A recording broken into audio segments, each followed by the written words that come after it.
CBSE words में आपका स्वागत है। तो आज से हम स्टार्ट कर रहे हैं क्लास 9 साइंस का 8th चैप्टर जिसका नाम है मोशन, और फिजिक्स में ये फर्स्ट चैप्टर आपका रहेगा। यहाँ पर हम इस चैप्टर को बहुत ही डिटेल में अच्छे से पढ़ेंगे। आपकी जो एनसीईआरटी बुक है उसकी लाइन बाय लाइन एक एक चीज़ मैं अच्छे से आपको एक्सप्लेन करूँगा, चाहे वो एक्टिविटी हो या जनरल चीज़ हो। ठीक है, सारी चीज़ आपको डिटेल में कराई जाएंगी। ओके, तो चलिए हम स्टार्ट करते हैं। रोज़ाना की ज़िंदगी में हम कुछ ऐसे ऑब्जेक्ट को देखते हैं जो कि रेस्ट पे हैं, यानी रुके हुए हैं। वहीं कुछ ऐसे भी हैं जो कि मोशन कर रहे हैं, यानी मूव कर रहे हैं, एक जगह से दूसरी जगह जा रहे हैं। जैसे जो बर्ड्स हैं वो फ्लाई कर रही हैं, मछलियाँ तैर रही हैं, और जो आपका ब्लड है वो फ्लो कर रहा है थ्रू वेन्स एंड आर्टरीज, यानी जो ब्लड है नसों के अंदर दौड़ रहा है।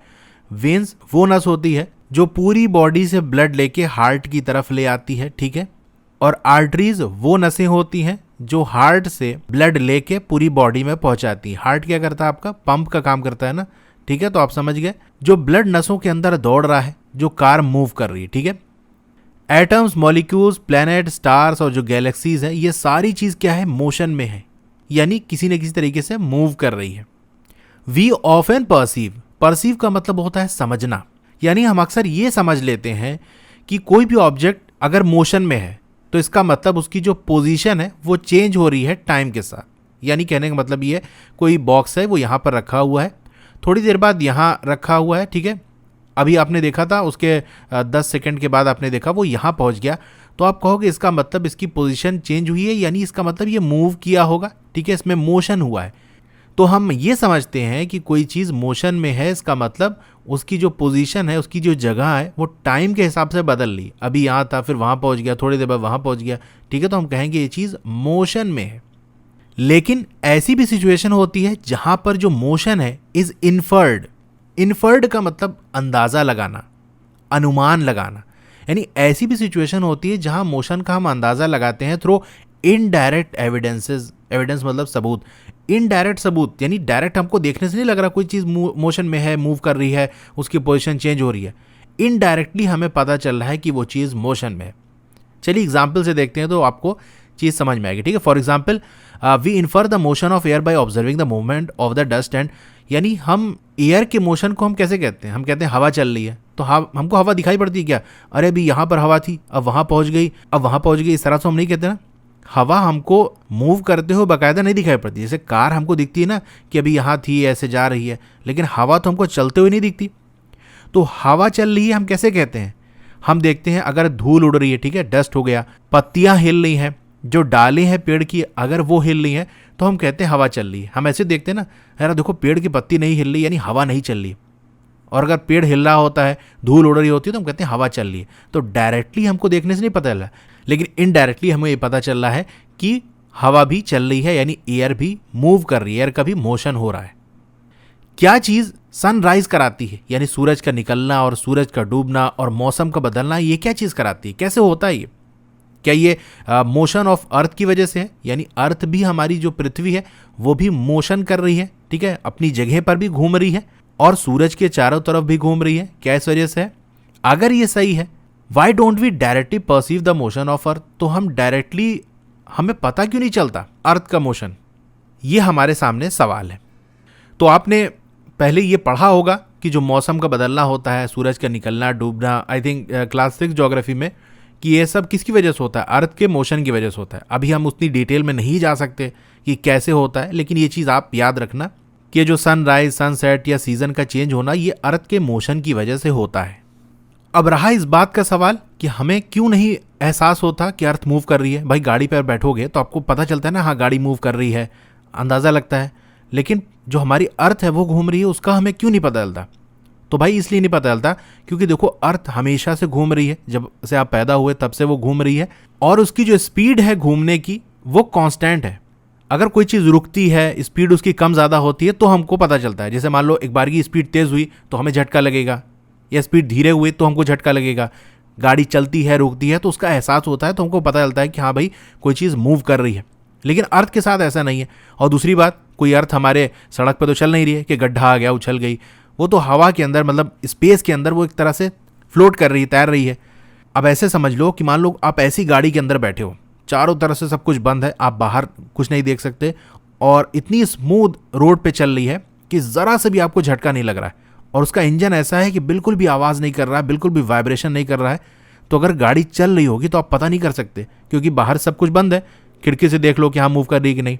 उसी तरह अर्थ का है, अर्थ मूव कर रही है लेकिन इतना स्मूथ है इसका मोशन कि हमें एहसास नहीं होता।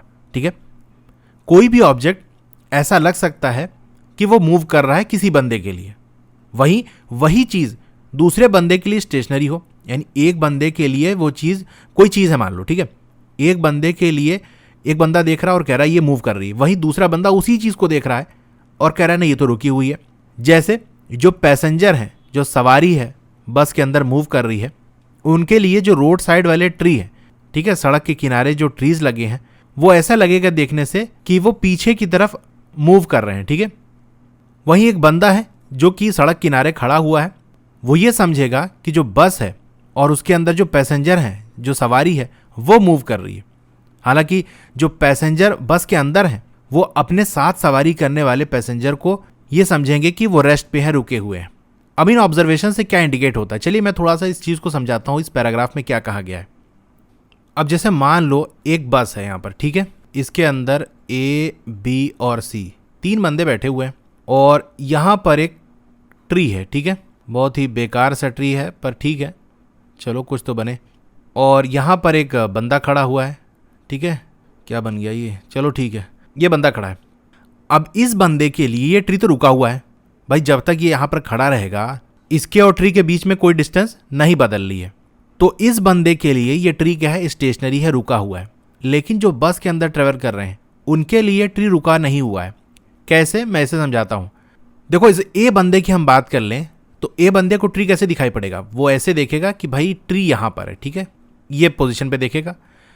अब बस क्या हुआ, बस चूंकि चल रही है, आगे बढ़ गई, बस अब यहाँ पहुँच गई है। ठीक है, A, B और C। अब बताओ, अब इसको कैसे दिखेगा, इस A वाले को ट्री यहाँ दिखाई पड़ेगा। ठीक है, अब बस क्या है, क्योंकि बस चल रही है, बस अब आगे पहुँच गई, यहाँ पहुँच गई, A, B, C। ठीक है, अब बताओ A वाले को कैसे दिखेगा, इधर देखना पड़ेगा। ठीक है, तो चूंकि बस चल रही है इसलिए इसको जो ट्री है वो अलग अलग पोजीशन पे दिखाई पड़ेगा। पहले इसे किधर दिख रहा था, थोड़ा राइट साइड, दाहिने तरफ दिख रहा था, और अब क्या है, बिल्कुल इसको सीधा ऊपर दिख रहा है, और अब क्या है, ये लेफ्ट साइड में थोड़ा दिख रहा है। यानी हम अगर थोड़ा सा ए को समझें तो ए को ट्री पहले कहाँ दिख रहा था, पहले इधर दिख रहा था ट्री, उसके बाद इधर दिखने लगा, फिर इधर दिखने लगा। ठीक है, यानी ए के हिसाब से ट्री की पोजीशन चेंज हो गई, यहाँ फिर यहाँ फिर यहाँ। इस तरह से ए को देखने से लगा कि ट्री मूव कर रहा है। आप कभी ट्रेवल करो और देखोगे, आपको दिखाई पड़ेगा ट्री है या पोल है, खंबा है, वो ऐसे लगेगा पीछे की तरफ जा रहा है। तो जो बस के अंदर सफर करने वाले लोग हैं, जो सवारी है, उनके लिए ट्री मूव करते हुए लगेगा। वहीं पे जो बस के अंदर बैठे हुए लोग हैं उनके लिए ये आपस में रेस्ट पे है, रुके हुए हैं।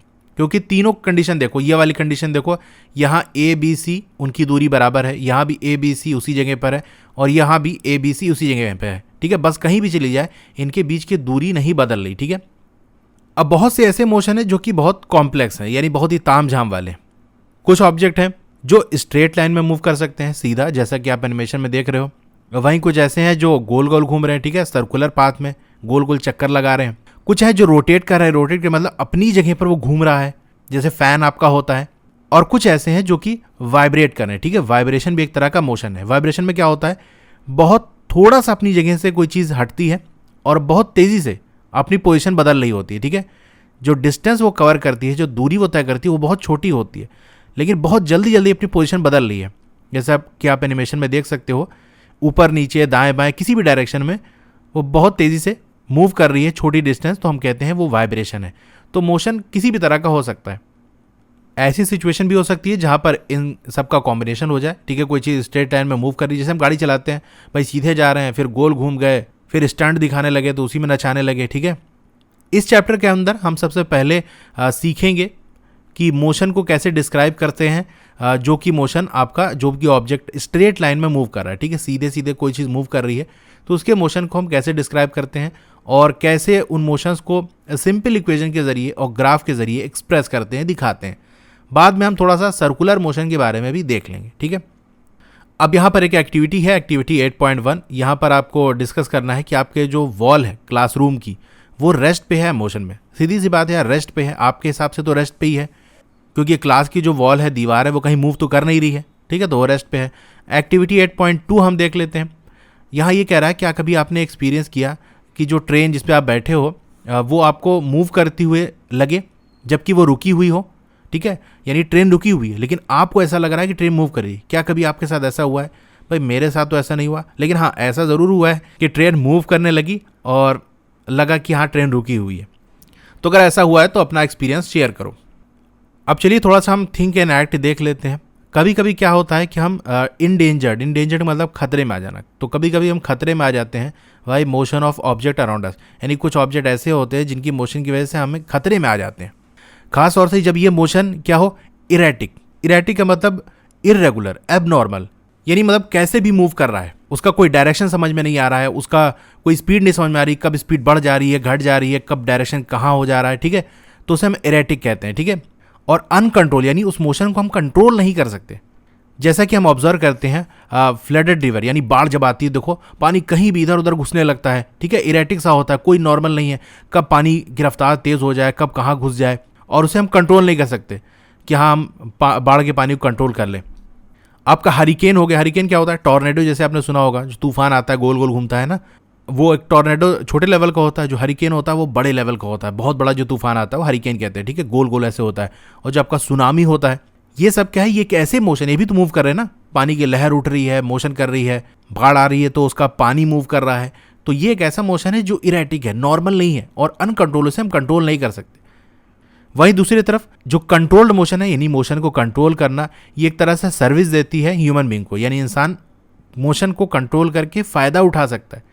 जैसा generation of hydro electric power, यानी हम क्या करते हैं, रिवर पे डैम बना देते हैं, बांध बना देते हैं, एक दीवार जैसा बना देते हैं और पानी को हम रोक देते हैं, फिर अपने हिसाब से हम पानी को निकालते हैं, फिर एक फैन जैसा होता है टरबाइन, उस पर पानी पड़ता है तो वो घूमता है और उससे बिजली बनती है, ठीक है। तो ऐसे समझ लो कि जो रिवर के वाटर है उसको कंट्रोल करके हम डैम बना के बिजली बनाते हैं, तो उससे हम क्या कर रहे हैं, मोशन को कंट्रोल करके फ़ायदा उठा रहे हैं। क्या आप महसूस कर पा रहे हो कि कितनी ज़रूरत है हमें इरेटिक मोशन को स्टडी करने की, कुछ ऑब्जेक्ट्स की, और ये भी पढ़ने की ज़रूरत है कि हम उन्हें कैसे कंट्रोल कर सकें, ठीक है। जैसे पहले तो हम कंट्रोल नहीं कर पाते थे, बाढ़ आ गई, पानी बहा गई, लेकिन अब हम डैम बना के किसी तरह से कंट्रोल कर रहे हैं, बल्कि उससे फ़ायदा उठा रहे हैं, बिजली बना रहे हैं। तो आप समझ गए कितना ज़रूरी है कि इस इरेटिक मोशन को भी स्टडी करें और कैसे इसे कंट्रोल कर सकते हैं, ये भी हम पढ़ें, ठीक है। तो आज हम यहीं पर अपने टॉपिक को एंड करते हैं। अगले लेक्चर में हम मोशन को डिस्क्राइब करेंगे, इसके लिए मैं अलग से प्लेलिस्ट बना दूंगा, प्लेलिस्ट विजिट करके आप देख सकते हो, प्लेलिस्ट का लिंक आपको डिस्क्रिप्शन में मिल जाएगा। अगर फिर भी ना मिले आपको तो कमेंट करके पूछ लेना, मैं लिंक भेज दूंगा। बाकी अगली जो वीडियो आएगी उसमें मैं आपको बाकायदा दिखा दूंगा कि आपको प्लेलिस्ट किस तरह से ढूंढनी है, कैसे आपको वीडियोज़ मिलेंगी।